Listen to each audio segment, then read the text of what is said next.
Hello friend, আসসালামু আলাইকুম। আমি নুসরাত জানাচ্ছি। আজকে আমি তোমার শেয়ার করবো Google slate Bangla how to use linked object. অর্থাৎ আজকে আমি তোমার শেয়ার করবো কি আমরা গুগল স্লেটের উপর লিঙ্কড অবজেক্ট ব্যবহার করতে পারি। তো কাজটা করার ক্ষেত্রে এটা মিনিমাইজ করি।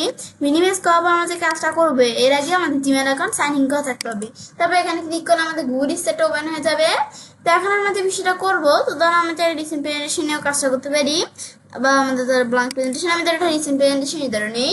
তো এখন আমরা আমাদের নেওয়ার পরে আমরা যখন প্রেজেন্টেশনটা নিলাম, তারপর আমরা আমাদের ধরো এখন সেটা আমি তোমাদের দেখাবো। তো এখন আমাদের এই প্রেজেন্টেশনটা নেওয়ার পরে আমি আমাদের লিঙ্ক অবজেক্টের বিষয় করার জন্য ধরো এখানে একটা ব্ল্যাঙ্ক প্রেজেন্টেশনও আছে। তো এখন লিঙ্ক অবজেক্টের বিষয় করার জন্য ধরো আমি এই এই কোথায় আসবো, এই টুলস ট্যাবে আসার পরে এই লিঙ্ক অবজেক্টে আসবো। তো এখন কিন্তু আমাদের এখানে কিন্তু বর্তমানে কোনো লিঙ্ক অবজেক্ট নেই, কিন্তু লিঙ্ক অবজেক্টের কাজটা আনার জন্য আমি ধরো ইনসার্ট ট্যাবে আসি। আসলে আমি যদি চার্টে আসার পর যে কোনো একটা চার্ট নেই, ধরো আমি ধরো এখানে একটা পাই চার্টই নিলাম, ব্যাস ইনসার্টিং চার্ট, চারটা ইনসার্ট হয়ে গেল। ব্যাস এখন আমার চার্ট ইনসার্টে, এখন আমাদের চার্টে কিন্তু ইনসার্ট হয়ে গেল। তারপরে এখানে আসলে এখন এই চার্টটা আমাদের যখন আমরা আনলাম, আনার পরে যদি আমরা টুলস ট্যাবে আসা এই লিঙ্ক অবজেক্টে ক্লিক করি, এখন কিন্তু এখানে একটা লিঙ্ক অবজেক্ট চলে আসছে। মানে একটা অবজেক্টের সাথে কোনো কিছু লিঙ্ক থাকা, ধর এই পাই চার্টটার সাথে কিন্তু গুগল শিটের লিঙ্ক আছে। তো এই গুগল শিটের দ্বারা দিয়ে কিন্তু পাই চার্টটা তৈরি হয়েছে। তো এখন আমি যদি এখানে আমি যদি ক্লিক করি, তো এই ধরো এখানে পাই চার্টটাকে উল্লেখ করে দেখাচ্ছে। এখন লিঙ্ক যে আমরা কিভাবে বুঝলাম, যদি চার্ট অপশন আসি, এই যে ওপেন সোর্স, এখানে ক্লিক করলে এই যে আমাদের গুগল শিটের সাথে আমাদের লিঙ্ক করা, তো এই গুগল শিট কিন্তু এখানে চলে আসছে। তো এখন এটা আসার পরে এখন উপর দিকে আসি। এখন চাইলে আমরা এখানে মানে ডাটাগুলো চেঞ্জ করতে পারি। আমি ধর এখান থেকে লিখলাম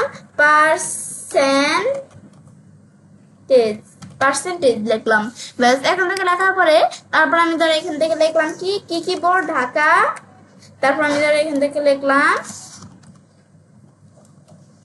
তারপর আমি ধর লিখলাম, তারপর লিখলাম, ব্যাস আমি ধরো কিছু আমাদের লিখলাম, বোর্ডের নাম লিখলাম, তারপর পার্সেন্টেজ, ঢাকা বোর্ডে পার্সেন্টেজ ধরো আমরা দিলাম এত %।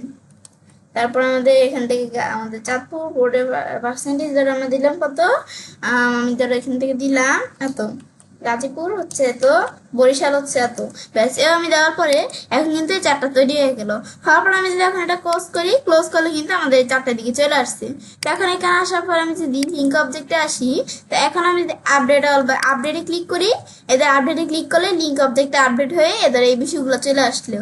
তারপর আবার এদের দিলে লিঙ্ক চার্ট অপশনস, তো এই দিক থেকে আমরা লিঙ্ক চার্ট অপশন দেখতে পারি। তো এখন এই যে আমাদের কিন্তু দেখাচ্ছে এই লিঙ্ক অবজেক্টে চার্টের সাথে আছে, এটা ক্লিক করে এই ধরো চার্টটা দেখাচ্ছে। এটাই হচ্ছে লিঙ্ক অবজেক্টের কাজটা করে। তো আমি চাইলে কাজটা করতে পারি। এভাবে আমরা খুব সহজে আমাদের গুগল স্লেটের উপর লিঙ্ক অবজেক্ট ব্যবহার করতে পারি। ফ্রেন্ডস, আমার আজকের এই ভিডিও তোমাদের ভালো লেগে চ্যানেলটি সাবস্ক্রাইব, লাইক, কমেন্ট এবং সবার সাথে শেয়ার করবে।